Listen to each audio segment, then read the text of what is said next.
Yeah, I just want to get into the whole idea of becoming ambidextrous. I'm actually making a claim of being maybe the first teacher, say, to teach tennis players how to become ambidextrous and how to use two rackets, and the whole idea of how you would approach it.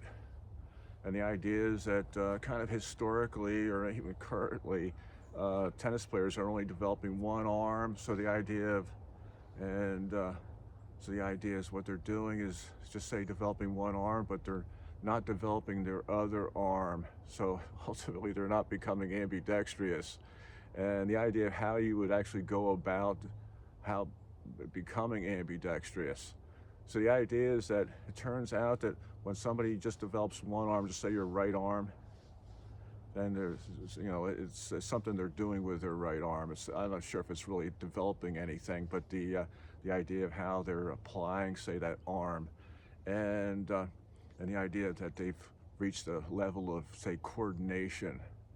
And then the idea is that when it comes to becoming ambidextrous, the idea of becoming ambidextrous and then increasing. So the idea of ultimately it requires a person to become ambidextrous to actually become, actually, say, completely coordinated. The idea of how being coordinated there needs to be a completeness, and the idea of the nature of using both arms. So the idea is that historically, say, and currently, say, that people have neglected their, say, left arm, say, and then the idea what I'm here to do now is to actually teach people how to properly develop both arms, or one arm, but both arms, and the idea of what that development is actually, how to develop, and then so it turns out that me teaching a person how to become ambidextrous, it would be the idea that I could actually teach them their opposite arm, the arm that they've neglected, and actually properly teach them and what it means to actually be coordinated with that arm in relation to a racket and a ball, say. And so the idea that that would have to begin, the beginning of that relationship.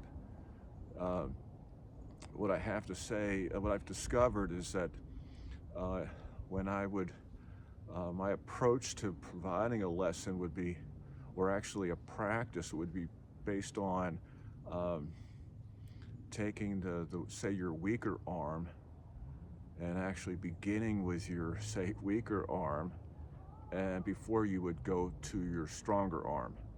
And the reason for that is that it's kind of it's mental. It's the idea is that if you were to start with your stronger arm, then when you would go to your weaker arm, it would be really weak, and it would be kind of retarded a little bit in your approach. The idea that you would have to actually start with, say, by starting with a stronger arm or with your weaker arm, developing something that is, say, proficient, and then the idea of how that would then you would be able to actually then what they call mirroring. You'd be able to mirror it, and then actually develop to begin to develop a relationship which would be based on, again, being ambidextrous.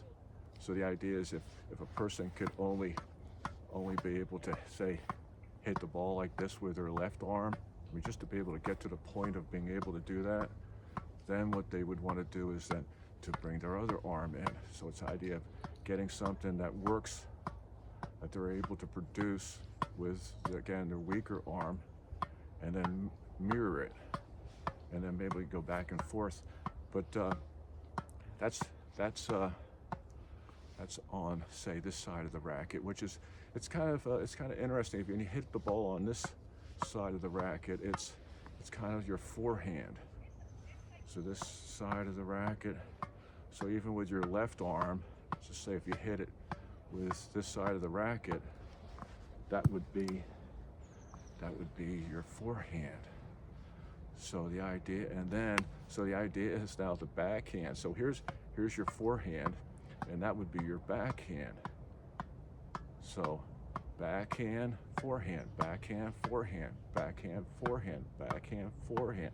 So the idea of hitting the ball up and how that's in relation to hitting the ball, say, forward, or and then once you're able to actually be able to hit the backhand and forehand. Now the idea is that the way that the grip is formed. So the idea is the racket has you grip, how you grip the racket. It's pretty much what the tennis they call it the continental grip. It's pretty much you're going to take your fingers and run them down the side of the racket. And the key is having kind of the racket kind of up. When you have it down like that, it kind of puts you in a different grip. You really want to be able to have that, in a sense, that racket up. And if you have to drop it, you can. But to be able to hit on both sides with actually the same grip. So the idea, and that will just take a little bit of development, and the idea of actually being able to do the two, and eventually finding that place where your grip can actually be able to do it. And then the idea of just saying what this would be the forehand, say, and then I could put a little brush. I could brush underneath the ball, and the idea that brushing would be kind of in relation to hitting, slice. So ultimately you're slicing.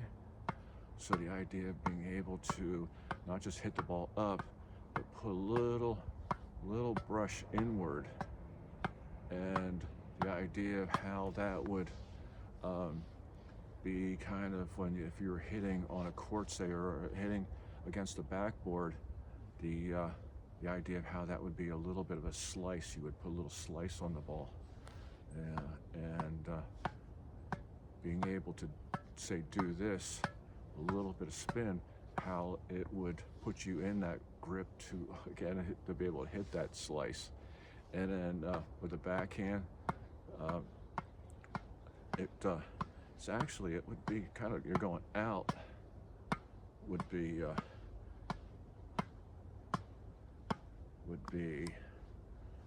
and then the idea of hitting a slice, being able to hit slice, and then once you get that, then you can actually, instead of hitting slice, you can actually brush the other way, and see if you can pull that off on both sides, and then even on the backhand, being able to do it on the backhand on both sides. And then the idea that so the goal to begin with, say, you work with your weaker arms, hit it up, come in, and then mirror it with your other arm, and then work that slice. But then also get the backhand where you're slicing, and then being able to do both spins. Let me just shut it down there. I just wanted to put this up just to give a little perspective on again on becoming ambidextrous. Hope you got something from it. Thanks.